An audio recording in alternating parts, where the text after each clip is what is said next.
But let's go over this concept of lymphatic congestion. Generally, lymphatic congestion is a stagnation in lymphatic flow, and it's caused by thickening of the lymph. And that thickening comes because of rich, sweet blood plasma. And the Ayurvedic technical term for that rich, sweet blood plasma is rasa dhatu vriddhi, and it's a complication of Cava disorders.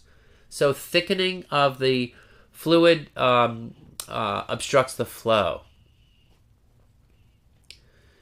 The lymphatic system is a network of vessels in all bodily tissues to drain your lymph. And it washes away metabolic waste products from cells.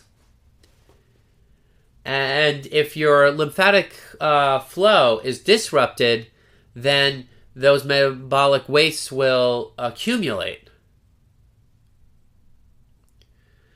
So every cell of your body is producing those metabolic wastes. They're called mala.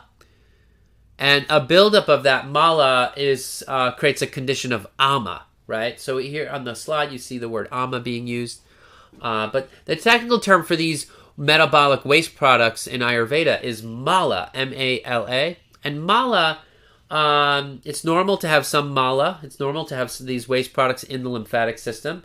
But if the lymphatic flow is disrupted, then it builds up to a point where those wastes become very irritating and cause inflammation, and that is an ama condition.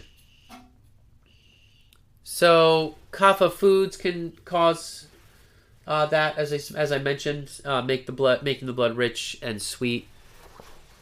Tension in the muscles can also cause poor flow of lymph. That's why we're going to be looking at those two different areas, kapha aggravation and tension, when we're looking at lymphatic congestion.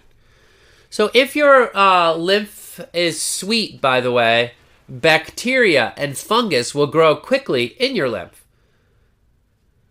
And then you'll be more susceptible to infections. That's why kapha people in general can get infections, because their blood's so sweet. If your lymphatic system is congested and stagnant, then you're going to have low immunity, because your immune system's in the lymph and it needs that constant flow to get the white blood cells and the immune system to that area. I mentioned previously that lymph is closely related to rasa dhatu and rasa vashrotas. So refer to the rasa lecture for lots of details regarding the lymphatic system.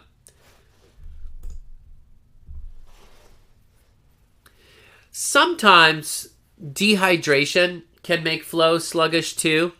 So if you don't have enough fluid in your system, it won't flow well. And any imbalance of any of the three doshas can affect your lymph.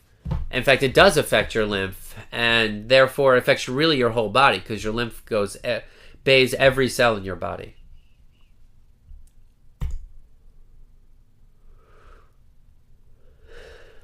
The main remedy for lymphatic congestion is reducing kapha and maintaining good hydration, so that you're flushing out the system and you're keeping the fluids thin.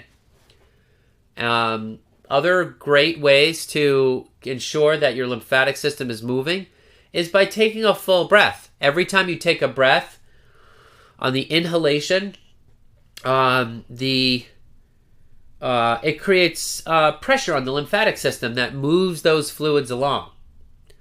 A daily stretch keeps your lymph moving. Exercising keeps your lymph moving. Getting your heart rate up keeps your lymph moving. And there's also a technique called lymphatic drainage massage, which you can refer out to people who specialize in this if you have a client that has congested lymph. And how are you going to know if you have a client that has congested lymph? Well, when a person has lymphatic stagnation, you see that their skin looks red and puffy. If it's not red yet and if it's just puffy, there may be stagnation. But as soon as those malas, the metabolic waste products, build up, it starts to create some inflammation, and you see that the skin looks red and puffy.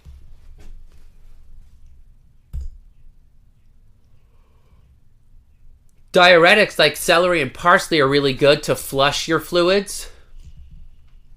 Vasodilators and diaphoretics improve blood flow, which improves the flow of the lymphatic system. So there I'm thinking daikon and garlic are two great food vasodilators. And then you have your cardiac stimulators to get the pump moving. Horseradish, jalapeno, and mustard. Among herbs, Punarnava is one of my top choices because it's not only a diuretic, but it's also a heart tonic. And that makes it, I think, really good for lymphatic congestion. CCFT, also good because it's a vasodilator and diuretic. Here are some herbal vasodilators and diaphoretics that will improve circulation as they dilate blood vessels. And that includes turmeric and holy basil, or tulsi, also known as tulsi. Your cardiac stimulants in Ayurveda, trikatu and cinnamon. And your anti-inflammatories, as well as blood cleansers, are going to be important for the lymphatic system, like manjista and neem.